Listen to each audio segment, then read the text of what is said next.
guys, welcome to episode 13 of Tez Talks, Q&A series 2.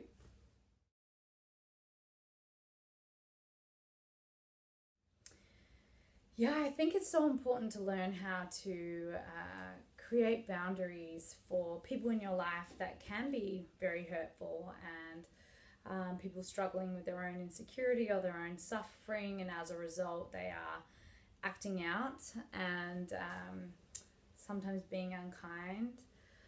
I have put up boundaries in my life, and there's a way to do it which is really tasteful, and depends also on who this person is in your life. If it's someone who you know is family and you're not severing a relationship entirely, then that's one thing. But then if it's someone who is a friend who doesn't need to be in your life, then there's a different way to put up a boundary with that one.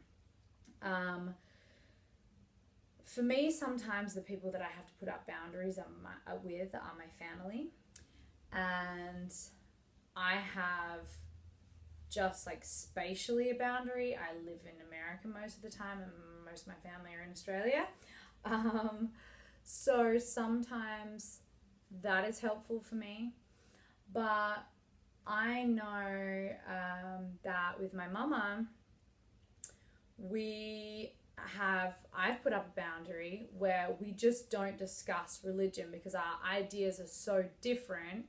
As I've mentioned before, she's a very, very strict Catholic, but she's my mum and I love her so much, and she's one of the biggest influences in my life, and she's so important to me and I love so much about her. It's just we don't see eye to eye on this one particular subject. I am not a strict hardcore Catholic who goes to church every day. It's a little different for me. I do still have a lot of my Christian beliefs, but I also am really excited about so many other elements of spirituality, and I love philosophies from all different types of religions, and I accept and embrace and love all of them. Whereas I think in my mother's religion, to accept or think any other religion is interesting, or that any other parts of other religions resonate, that completely goes against the belief of the Catholic Church that there's one God and all other gods are false and fake, and you would be punished for having those beliefs. So because we don't see eye to eye, about 5 years ago we came to a place where I put up a very loving boundary, and I said, hey, I'm not going to try and make you understand what I believe in and why I talk about the universe and energy and spirit, and I am not going to try and change you and your beliefs and help you to become more liberal thinking. I want you to do what you want to do.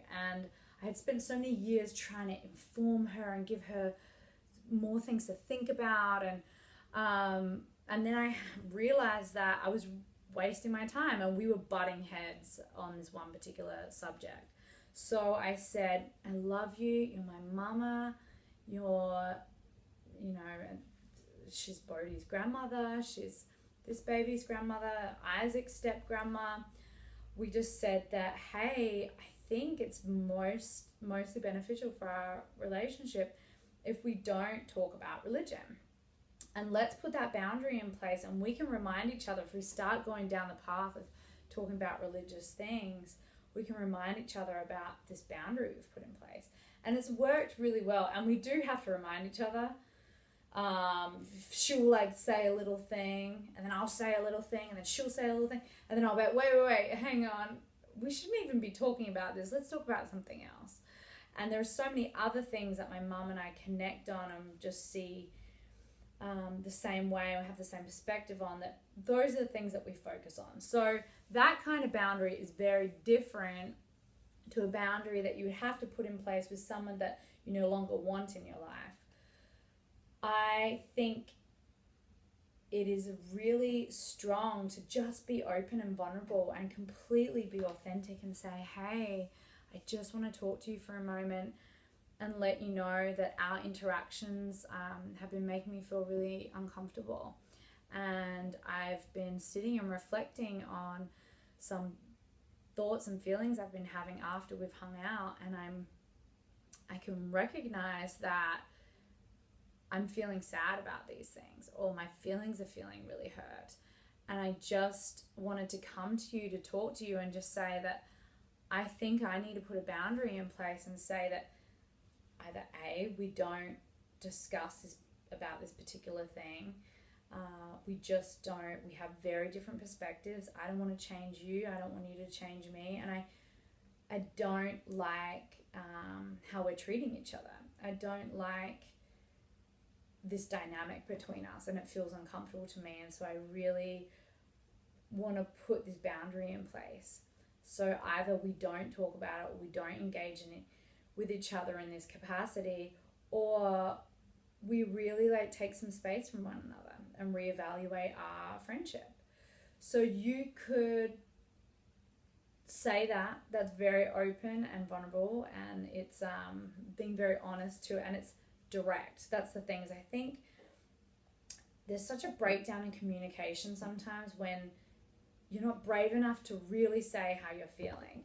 And Mark and I have always said that anyone that we work with in our life, also our friends too, anyone we work with in any type of capacity, we've had a couple of assistants come in and out of our lives, and we've said that all it boils down to is communication, coming and checking in with each other. How are you feeling? Like, do you feel like regulated right now? Like, what do you need from us? Let's discuss. Here's how we're feeling. This is where we're at. And it's just about communication. So once there's a breakdown in communication, it's really hard to come back from that point. And so I think if you can have an open, honest communication with that person, then between the two of you, you can decide, if they're on board, whether or not it makes sense for you to continue down the path you're continuing on with them, whether it's friendship, whether it's family. And there are different levels of putting up a boundary, but even just using the word boundary is important. I just want to put up a boundary. I want it to be a loving boundary, but these are the reasons why I need to put this boundary up. I want to hear your feelings about that. And then you see where you go, and I think it'll become clearer to you whether or not it has to be a big boundary where this person's no longer in your life, or it can be a boundary where you still can interact, you can still have a close relationship, but there are just certain things that are off limits.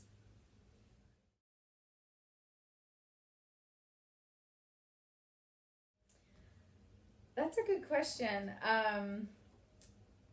My heart is in Adelaide for so many reasons. It was where I was raised, it was where I learned about the world. I had all these incredible life experiences.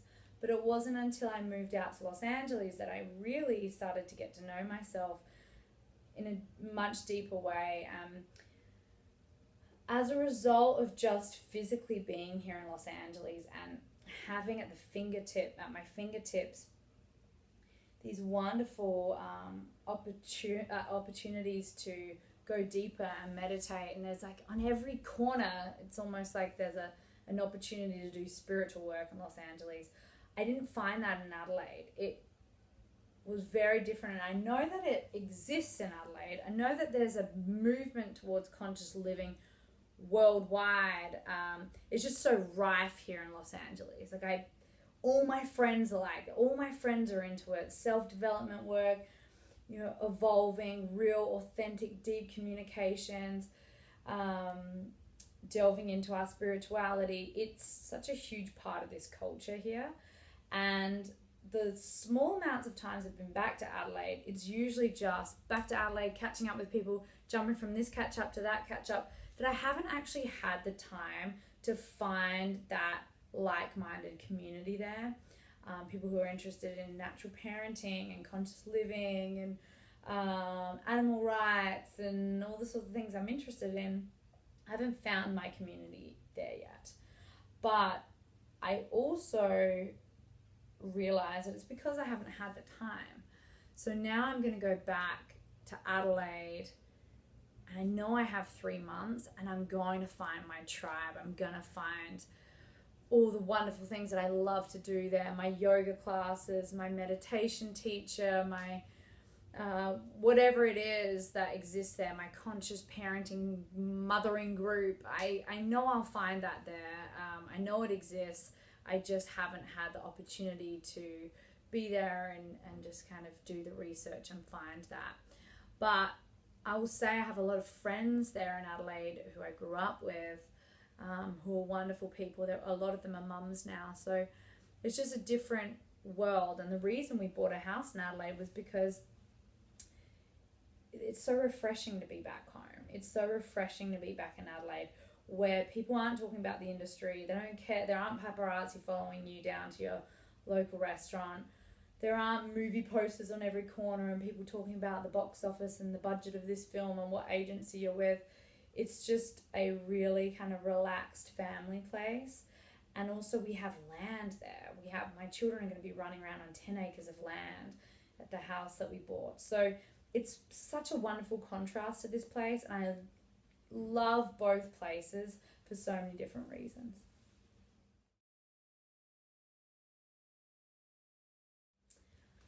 Yes, before I became an actor, I wanted to be a teacher. I love it. I'm an ENFJ with the Myers-Briggs personality test. You should check it out if you haven't done it. And it's called ENFJ, the teacher. And it's so my personality. I love teaching and talking and learning new things. And I just felt like that would have been such a perfect fit for me as a career. I think I initially wanted to teach, when I was younger, I wanted to teach kindergarten children. And then, primary children. And now I think if I was ever to go back, I probably would want to teach teenagers, because I think I can relate to them. I have so much to offer in terms of my experiences as a teenager. I think I can really understand what they're trying to navigate through, and I just remember being that age. So initially it was younger children, just because I love kids and I love just that youthful, bright energy, and seeing these happy little spirits running around learning about the world. But now when I look at it, I love the idea of like a complex teenager, and sitting down and like talking through feelings and emotions with a teenager on that journey, because it's very specific, and I think it's a very challenging journey that people have to navigate. So I would say that's the age group I'd want to teach now. And who knows, maybe one day I'll still get to do some teaching. All right, I think that's it for now. Thanks, guys. And I will see you next week. Okay, bye.